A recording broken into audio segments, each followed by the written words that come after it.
BPM praise, worship songs, inspirational Bible verses, food for souls. Streamer.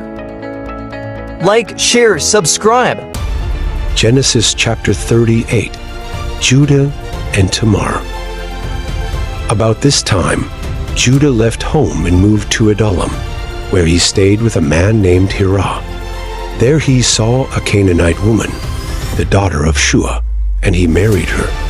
When he slept with her, she became pregnant and gave birth to a son, and he named the boy Er. Then she became pregnant again and gave birth to another son, and she named him Onan. And when she gave birth to a third son, she named him Shelah. At the time of Shelah's birth, they were living at Kezib. In the course of time, Judah arranged for his firstborn son, to marry a young woman named Tamar. But Er was a wicked man in the Lord's sight, so the Lord took his life.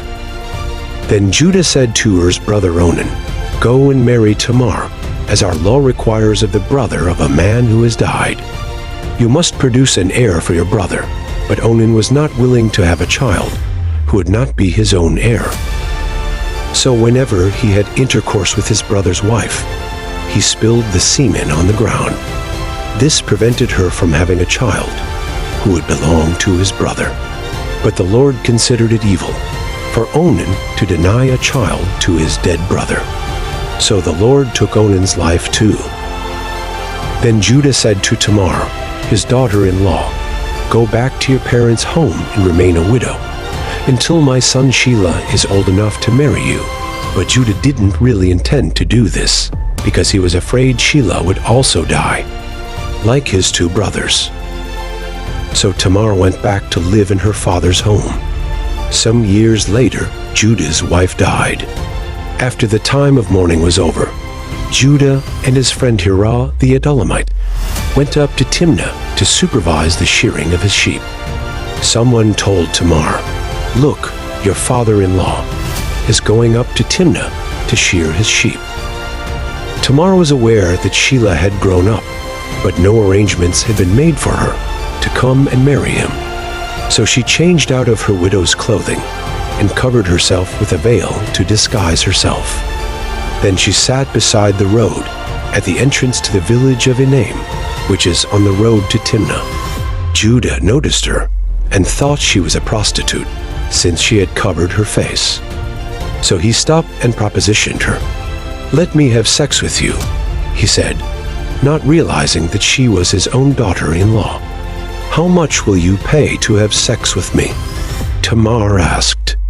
"I'll send you a young goat from my flock," Judah promised.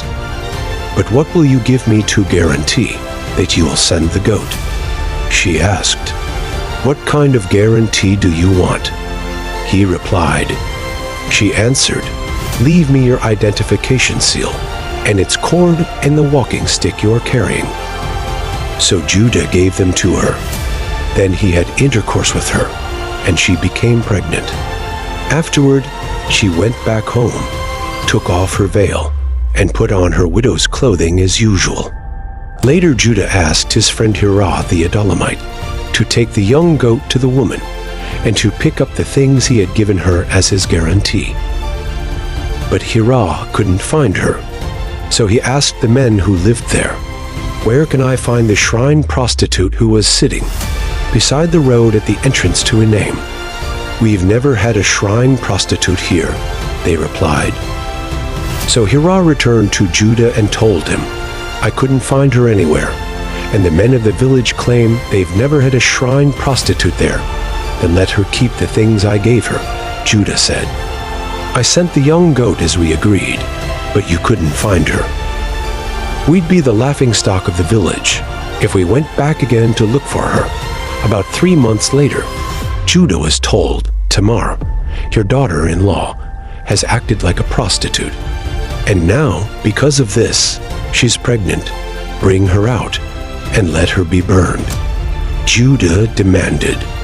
But as they were taking her out to kill her, she sent this message to her father-in-law, "The man who owns these things made me pregnant. Look closely. Whose seal and cord and walking stick are these?" Judah recognized them immediately and said, "She is more righteous than I am, because I didn't arrange for her to marry my son Shelah." And Judah never slept with Tamar again. When the time came for Tamar to give birth, it was discovered that she was carrying twins. While she was in labor, one of the babies reached out his hand. The midwife grabbed it and tied a scarlet string around the child's wrist, announcing, "This one came out first." But then he pulled back his hand, and out came his brother. "What?" the midwife exclaimed. "How did you break out first?" So he was named Perez. Then the baby with the scarlet string on his wrist was born, and he was named Zerah. Thank you for watching. Please subscribe, comment, and like for more.